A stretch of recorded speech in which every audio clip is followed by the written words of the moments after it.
Una investigación que está haciendo Interpol, que estaba haciendo Interpol, en el que se estaba investigando una red de tráfico de personas que trasladaba miles de cubanos hasta nuestro país y el dato curioso es que hace 6 meses esa cifra se elevó extraordinariamente. En Uruguay existe una mesa interinstitucional que trabaja en este tema, combatiendo la situación que tiene que ver con las personas que vienen al país y que no se respetan sus derechos. Pero no hay una ley que trabaje este tema y en eso se está haciendo ahora justamente. Hay un proyecto que está en diputados, se va a ver qué pasa, pero aún no hay una política fuerte sobre este tema que viene creciendo en muy poco tiempo. Este delito está tipificado en la ley de migración, pero no hay nada específico integral como para abordar este tema. En Mujeres tiene en convenio con Organización El Paso un servicio de atención a mujeres en situación de trata con fines sexuales. Entre 2011 y 2017 se atendieron alrededor de 450 mujeres. En un inicio eran mujeres uruguayas retornadas de Europa y en los últimos años de la región del Caribe, pero de diversos países. Hoy el nuevo contexto migratorio latinoamericano hace que este tema tenga que ponerse en la mesa de trabajo de toda Latinoamérica y por eso está en Montevideo el mexicano experto en el tema, Rodolfo Casillas, para trabajar y para empezar a ver qué tipo de políticas se podrían empezar a armar para Uruguay concretamente. Así que le damos la bienvenida porque tenemos el placer de que pueda estar acá. Un placer recibirlo y poder hablar de este tema.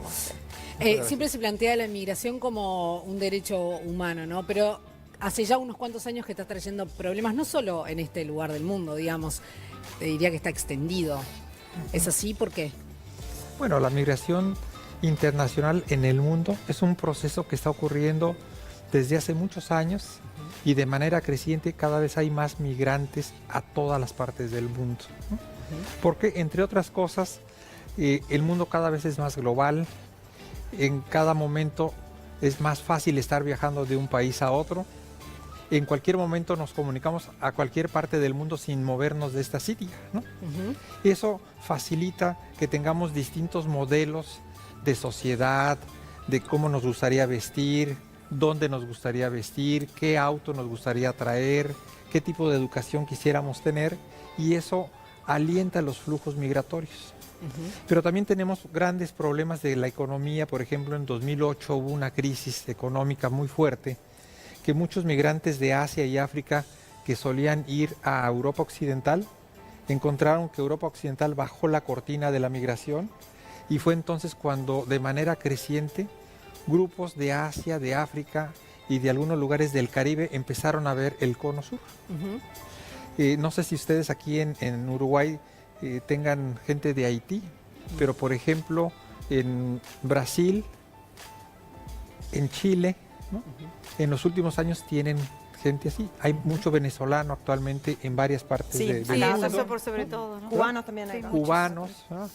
Y dominicanos. Además, ¿no? además de la cuestión económica, también hay cuestiones políticas, ¿no? Hay lugares donde hay guerras o situaciones complejas a otros niveles, que no solo es económico. O sea, hay como diferentes complicaciones en distintos lugares del mundo que hacen que también, o sea, la inmigración no es solo por elegir un lugar mejor, sino por salir del lugar donde estamos. Claro. Así que expulsados, ¿no? Sí, entonces tenemos razones múltiples, ¿verdad? Razones económicas, razones de mejoración de vida, problemas de inseguridad pública, problemas de desastres naturales, y todo se combina, y luego hay nuevas generaciones de que si ya fue papá, mamá, hermanos, tíos, ya conocen el camino para llegar a otros destinos y es más fácil la comunicación.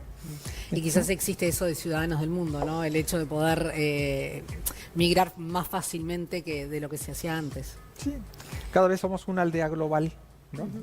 Rodolfo, vamos a estar hablando de dependencia, de vulneración de los derechos, pero que es algo que viene creciendo mucho en los migrantes que llegan a nuestro país, pero quizás estaría bueno empezar diferenciando qué es trata y qué es tráfico de personas. Claro.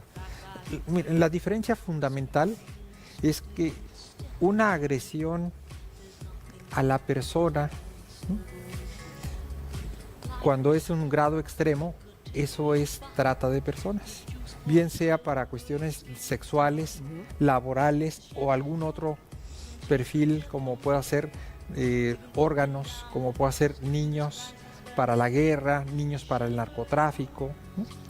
Y una transgresión migratoria es una violación a una disposición del Estado, ¿no? Las leyes del Estado dicen, las personas para poder ingresar a un país necesitan una visa, necesitan un requerimiento determinado. Cuando no se cumple eso, es la violación a una disposición del Estado. En cambio, una violación a la trata de personas es una agresión a los derechos fundamentales de una persona.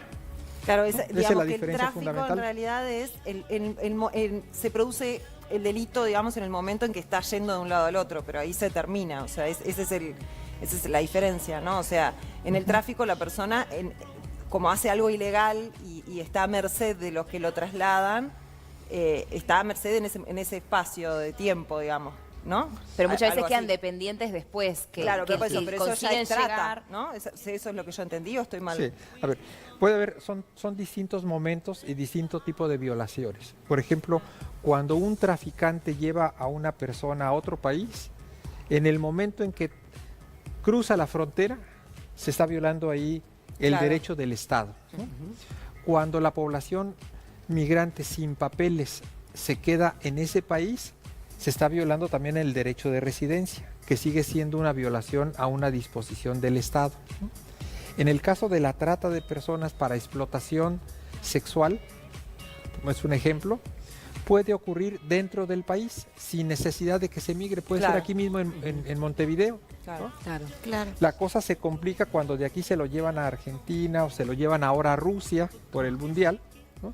Ahí se están juntando dos delitos diferentes. ¿Es común que aumenten en años en donde hay mundial o hay otro tipo de celebraciones, digamos, no sé, se me ocurre... Multitudinarias, días digamos, claro. extraordinarios? ¿Aumenta? Aumenta sobre todo si pensamos en algunos países de Europa, ¿no? Acuérdense que los delincuentes son una especie de empresarios, son empresarios del delito. Entonces están buscando una oportunidad en donde pueden sacar más beneficios. Ya hubo un mundial reciente en Alemania, ¿no? En donde estos delincuentes organizados dijeron, en esa situación se incrementa la demanda de servicios sexuales. Entonces aprovecharon de que iba a haber un mundial durante 14 días y que hay gente que llega antes y otros se quedan un poquito después para decir, bueno, durante un mes vamos a tener una alta demanda y necesitamos satisfacer la gente que quiere una morena, quiere una persona africana, quiere una gente morena, quiere una gente aria, ¿no? Entonces tenemos que tener nichos de mercado diferenciados. Y También pasa mucho con niños esto. Con Sí. niños y niñas, adolescentes, ¿verdad? Entonces, la demanda es tan amplia y los gustos son tan diferentes que entonces piensan en un mercado estratificado. digamos con que, costos diferentes. una pregunta, ¿Uruguay sería un campo fértil para este tipo de migración? ¿Cómo lo ve usted desde afuera, con la experiencia que tiene? Sí. Bueno, para efectos de trata de personas, Uruguay es un país de origen, tránsito y destino. Ocurren esos tres procesos diferentes, no siempre son las mismas personas, pero puede ocurrir. ¿Por qué? Porque ustedes tienen una gran cercanía con Argentina, una territorial, y en términos culturales también tienen algunas cercanías, ¿no? Con Brasil tiene una cercanía geográfica, pero también de gustos de algunos sectores, ¿no? Los gauchos, hay una parte brasileña Sí, que es los gaucha. Sí, la ¿verdad? gaucha. Gauchos, Río Grande ¿verdad? do Sul. Sí. Sí. Entonces, todos esos tipos de elementos van creando empatías entre la población demandante de servicios, entre los gustos, ¿no? Y lógicamente todos esos elementos, los comerciantes del delito, del comercio sexual, pues lo tienen muy presente para poder tener víctimas que para ellos son mercancía. ¿No? Esta mercancía joven, adolescente, mujeres jóvenes, y entonces van buscando satisfacer, digamos, una demanda y muchas veces es un comercio ilícito a toda ¿Y luz. cuál ¿Cómo- sería cómo la lo- primera Ah, táctica? perdón. La primera táctica como para detener esto, como para detenerlo. Bueno, lo primero, es muy recomendable que un Estado tenga una ley sobre el particular, que es lo que está ocurriendo ahora en Uruguay, que están debatiendo la formulación de una ley sobre trata. Usted va a estar mañana en el Parlamento. Así es, sí. ¿Por qué? Por una razón muy sencilla. Si ese delito no está considerado en el marco jurídico, pues no existe legalmente. No se puede hacer nada. No se puede hacer Claro. nada, y lo que hacen muchas veces los jueces es castigar a un delincuente con un delito que se parece, porque no tengo una tipificación precisa Adecuada de este y delito, precisa. ¿no? Entonces el primer paso es tener una ley, ¿no? Teniendo la ley, bueno, el Ejecutivo ya tiene la obligación de tener, digamos, una partida presupuestal, una dependencia, personal capacitado, infraestructura, programas, y entonces ya empieza a atender los 3 momentos: la prevención, la atención a la víctima y el castigo al victimario. Rodolfo, y ahora, bajándolo un poco a la población, a nosotros, ¿qué situaciones tenemos que estar, si estamos en la calle o vemos algo, a qué tenemos que prestar atención para darnos cuenta que una persona puede estar sufriendo esto? Bueno, ¿Y qué debemos hacer en ese caso? sí. Bueno, aquí viene un poco la parte complicada, porque en muchas ocasiones las víctimas no son conscientes de cómo se llama el delito que se está cometiendo con ellos. Y yo lo pongo como un ejemplo: nosotros cuando nos enfermamos, vamos con el doctor y el doctor nos pregunta qué es lo que te duele, Claro. ¿no? Y uno empieza a describir la dolencia, y después de que el médico escucha, ausculta, eventualmente hace un análisis de laboratorio y dices apendicitis. Diagnostica. Él, ¿no? él hace el diagnóstico, pero pone el nombre de la enfermedad. Correcto. Aquí lo que necesitamos desde el Estado es tener una ley para que los abogados, los médicos, los psicólogos, trabajadoras sociales capacitados puedan identificar los elementos que a veces la propia víctima no sabe. Por una razón más, perdón, porque tenemos legislado en el país, en el Uruguay, lo que es el comercio sexual, ¿no? La trata sexual no es sinónimo de explotación sexual. Es una forma, digamos, más ¿Cuál exacerbada. es la diferencia entre una y Sí.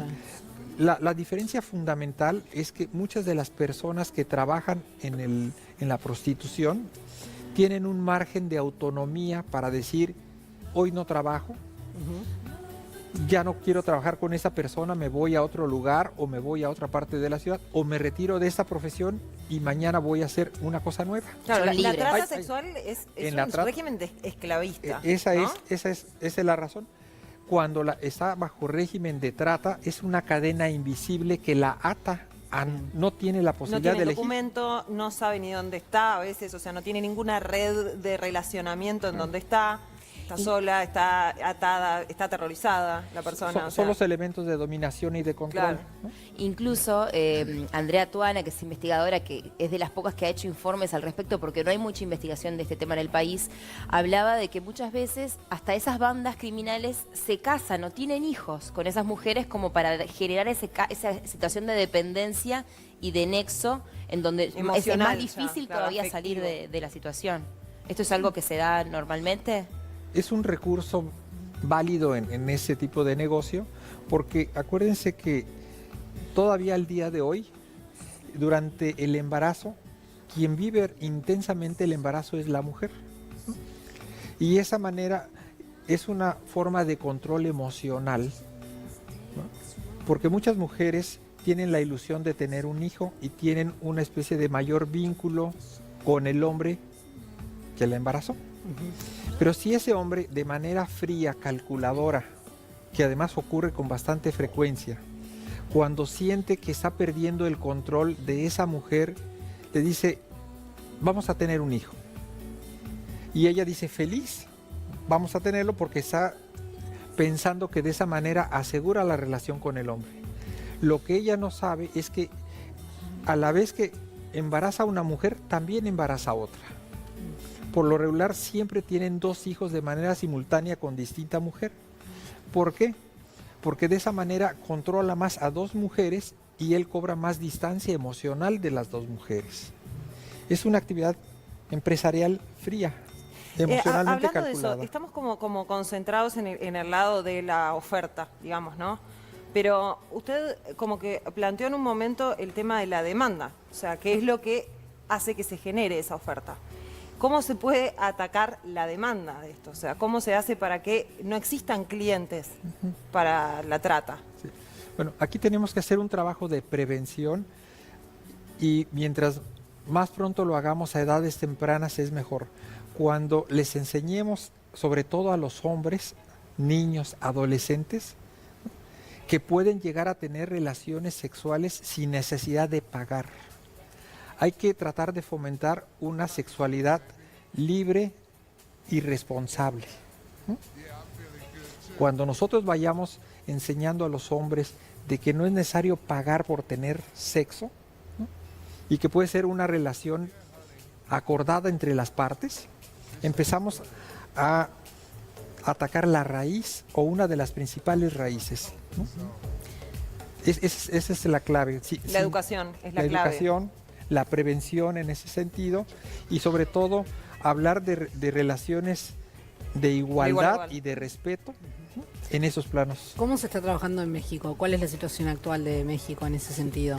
Bueno, empezamos a trabajar mucho en ese sentido porque cuando nosotros entrevistamos a víctimas, mujeres adolescentes o mujeres jóvenes adultas no mayor de 20 años, encontramos con gran frecuencia que muchas de ellas fueron objeto de agresión cuando eran niñas. Sus propios padres, hermanos, padrinos, vínculo. alguien de la familia, del entorno familiar, las agredió. Y ese es uno de los temas tabú en las sociedades, por lo regular, de América Latina. No hablamos de la violencia intrafamiliar con connotación sexual. Si nosotros empezamos a trabajar ahí en esa medida de prevención, ¿no? Empezamos a tener niñas que son respetadas desde niñas, Claro.